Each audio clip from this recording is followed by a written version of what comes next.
Tell him to give me Thandi. he said. That's all I ask for.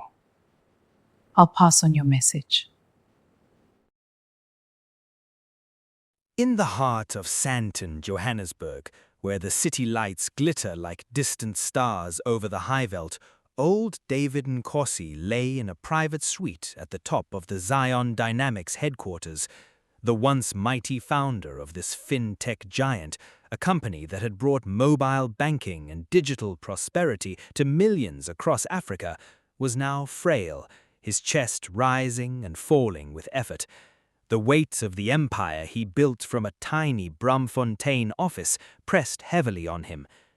David had always been a complicated father. To his eldest son, Adonijah, he had given everything a boy could want: the best schools, fast cars, and a seat at every important table. Adonijah grew up believing the company was his birthright. Charismatic and bold, he carried himself like a true heir, always quick with a handshake and a laugh. But deep down, he was driven by a hunger to prove he was more than just the firstborn. He wanted to be seen as the one who could finally make the company ruthless and profitable, the way he believed a real leader should. Meanwhile, his younger brother, Solomon, had always been different: quiet, brilliant, often overlooked. While Adonijah charmed investors at golf days, Solomon spent nights in the server rooms, sleeves rolled up, fixing the company's creaking digital infrastructure. David had always loved both sons, but in quiet moments he had confided in Bathsheba that Solomon possessed something rarer: true wisdom, a heart that cared about building something lasting rather than just claiming power. "That boy," David once whispered, "he has the hand of God upon him." In a luxurious private dining room at the Michelangelo Towers, Adonijah made his move. The long table groaned under platters of babuti, fragrant with spices and raisins, pap and chakalaka, grilled boerewors, and rich oxtail stew. Bottles of fine wine flowed freely as he hosted key board members and executives. Raising his glass, his voice rang with confidence. "Family, colleagues, it is time. Baba is no longer able to lead. Zion Dynamics needs strength, not hesitation. I am the eldest. I am the one who understands our roots and the hustle of these streets. Return to tradition with me, and we will chase real profits, not endless dreams." The room applauded, Adonijah already tasting victory.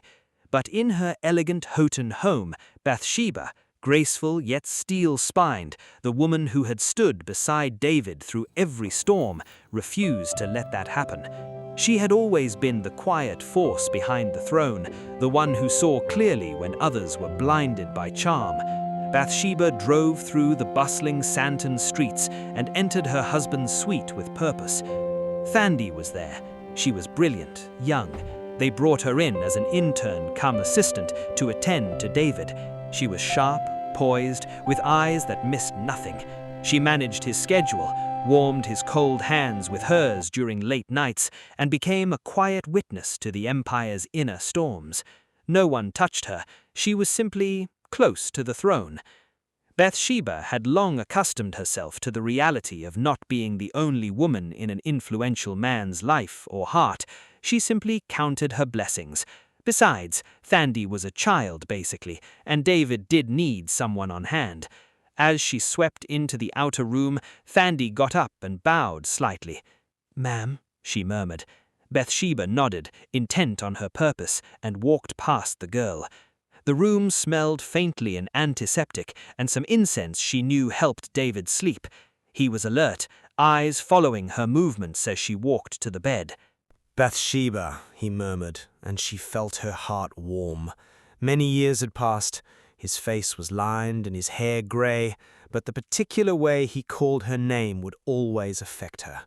Smiling, she sat beside his bed, took his hand, asked how he was doing, poured him some water from the pitcher on the nightstand.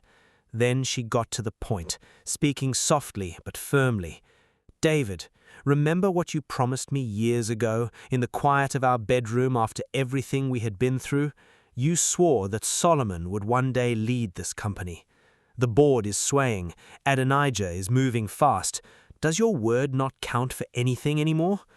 David's eyes, cloudy with age, cleared for a moment. He remembered. Meanwhile, Nathan, the company's respected legal counsel and moral compass, a man who had served David since the early days, was already moving behind the scenes. Adonijah's next step was bolder. He pushed hard for a massive, questionable deal with foreign investors, one that promised quick returns but would quietly sell off pieces of David's proud legacy, leaving thousands of ordinary South Africans' financial futures at risk. Solomon, working late in the quiet glow of the server room, uncovered the fine print. His face tightened with quiet anger. "This is not leadership," he muttered to himself. "This is betrayal." The boardroom on the 42nd floor crackled with tension. Executives in sharp suits, some wearing modern dashikis with subtle African patterns, gathered around the long mahogany table. Adonijah sat at the head, smiling confidently, ready to be voted in as the new CEO. Just as he reached for the gavel, the doors opened. Nathan entered with several of the old guard, loyal executives who had built the company with David. His voice cut through the room like a blade. "Before any vote is cast, you must know this. David Nkosi has made his decision official. Solomon is named the next CEO of Zion Dynamics. It is done." The room fell to stunned silence. Adonijah's face went rigid with shock and barely contained rage.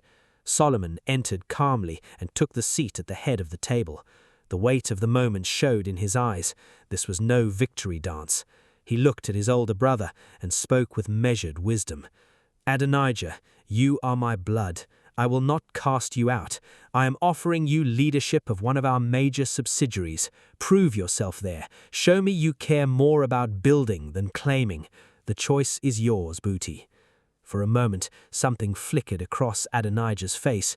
Pride, resentment, maybe even a hint of regret. He said nothing. Later, still burning with humiliation, Adonijah approached Bathsheba privately. His voice was softer now, almost pleading. "Ma, speak to him for me. Ask Solomon to give me Tundi, the young woman who attends to Baba in his final days. That is all I ask, just that one thing." Bathsheba delivered the message. When Solomon heard it, he stood at the floor-to-ceiling windows overlooking Santon, the city lights stretching towards the horizon. His voice was quiet, but heavy with the burden of leadership. "Our father still lives, and Adonijah dares to ask for Tundi, a roundabout way to reach for the throne again. My brother still believes the crown belongs to him, requesting for Tundi like a slave owner with chattel. This goes against everything Baba entrusted to me, against everything he built and what Zion stands for." Solomon saw through the scheme clearly.